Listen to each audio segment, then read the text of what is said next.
Hello everyone. आज की कहानी है बहू की चतुराई, बीरड़बाई। यह एक गुजरात की लोक कथा है। एक गांव में 7 भाई बहन रहते थे। 6 तो भाई और 7वीं बहन। उसका नाम बीरड़बाई था। अब उसके माता पिता तीर्थ जाने लगे तो माँ ने भौजाइयों को बुलाकर कहा, तुम मेरी लाडली बीरड़बाई को सुख से रखना और कोई भी काम इससे मत कराना। भौजाइयाँ कहने लगीं, सासू जी, हम तो आपके सामने जो कुछ कह सकती हैं, पर आपके जाने के बाद हम कुछ भी नहीं कहती। धन घड़ी धन भाग, हमारे तो केवल एक ननद बाई है, 10-5 तो है नहीं, और फिर वह तो अपने भाइयों से भी अधिक लाड से रही है। माँ बाप तीर्थ चले गए। इधर सब भाई अपने अपने काम से बाहर जाते। एक दिन सब भाई इसी तरह बाहर गए थे। भौजाइयाँ बोलीं, चलो हम सब मिलकर पीली मिट्टी खोद लाएं। ननद उत्साही थी, बोली, हाँ भाभी, चलो जल्दी से ले आएं। सबकी सब पीली मिट्टी लेने गईं। भौजाइयाँ खोदती तो पीली मिट्टी निकलती और ननद खोदती तो मोती निकलते। भौजाइयों ने पीली मिट्टी की टोकरी भरी, ननद ने मोतियों की। भौजाइयों ने देखा तो जल गईं। मन में कहने लगीं, राण न जाने क्या जादू जानती है, घर पर भी न जाने क्या टोना टोटका करेगी। फिर वे कहने लगीं, बाई, तुम यहीं खड़ी रहो, तुमसे यह टोकरी नहीं उठेगी। हम अपनी टोकरियाँ खाली कर आएं, फिर तुम्हारे ले जाएंगी। वे जाने लगीं। बीरड़ बोली, नहीं भाभी, मैं भी चलती हूँ, उठा लूँगी इसे तो। नहीं बाई, तुमने इतना बोझ कभी नहीं उठाया। तुम्हें कहीं कुछ हो गया तो तुम्हारे भाई हमें खा जाएंगे। तुम तो थोड़ी देर यहाँ खड़ी रहो, हम अभी आती हैं। ननद बेचारी खड़ी खड़ी भाभियों की बाट जोहने लगी कि भौजाइयाँ अब आती हैं, अब आती हैं। पर भाभियों के मन का कपट बेचारी क्या जाने। बैठे बैठे सारा दिन बीत गया, पर वे नहीं आईं। सांझ हो गई। उसी समय वहाँ से साधुओं की एक टोली निकली। बीरड़बाई ने एक साधु से कहा, महाराज, मेरी टोकरी उठवा दो। साधु ने देखा कि लड़की अकेली है। कहा, बच्चा तो यहाँ अकेली क्यों है? बीरड़बाई ने सब हाल कह सुनाया। मौका देखकर साधु उसे अपनी टोली में ले गया।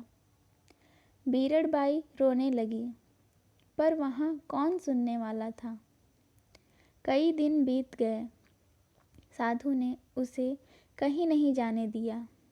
धीरे धीरे वह उसे छोटे मोटे गांव में भिक्षा मांगने भेजने लगा। अब वह सब घर बार कल गई। साधु ने उसे उस गांव में जाने से मना कर दिया जहाँ की वह रहने वाली थी।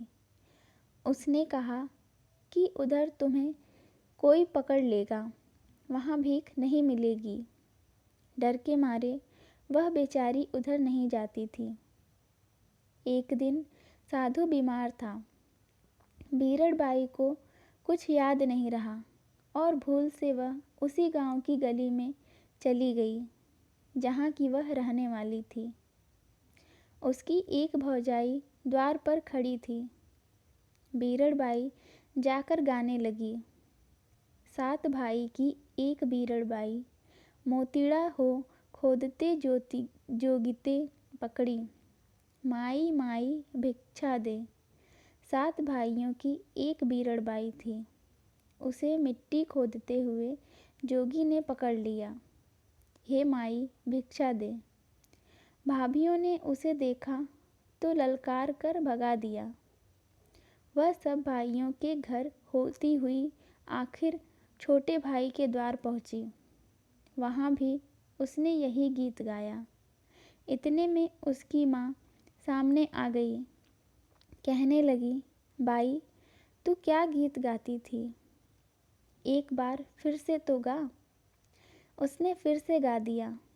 माँ की आंखों से आंसुओं की धार बहने लगी। बीरड़ की आंखें भी डबडबा गईं। माँ सोच रही थी कि ऐसी ही मेरी बीरड़ बाई थी। पीली मिट्टी खोदते समय खान में दबकर मर गई, क्योंकि भौजाइयों ने आकर ऐसा ही बताया था। माँ कहने लगी, बाई, तू रोज़ आया कर। मैं तुझे अपनी बेटी की तरह समझकर खूब चीज़ें दिया करूँगी। बीरड़ बाई को अपनी सब बात याद आ गई। उसने सारा हाल कहा तो माँ बेटी मिलकर खूब रोईं। इस प्रकार बीरड़ बाई फिर अपने घर आ गई। अब माँ बाप ने उसका ब्याह करने का विचार किया। उधर साधु को मालूम हुआ कि बीरड़ बाई अपने घर चली गई है, तो वह अच्छा होने पर वहाँ आया। उस समय बीरड़ बाई की सगाई हो रही थी। साधु बोला, सगाई तो करो, पर चेली तो मेरी है।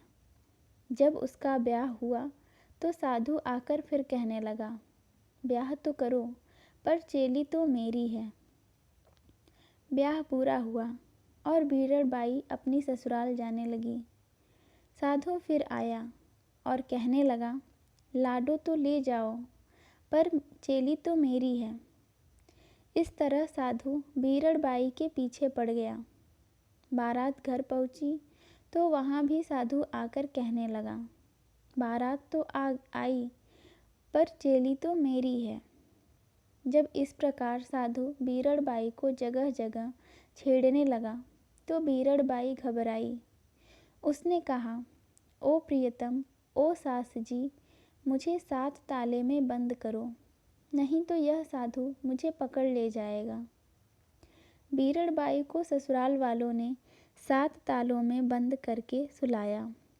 अंधेरी रात थी। रात को खड़का हुआ। बीरड़ बाई जागी।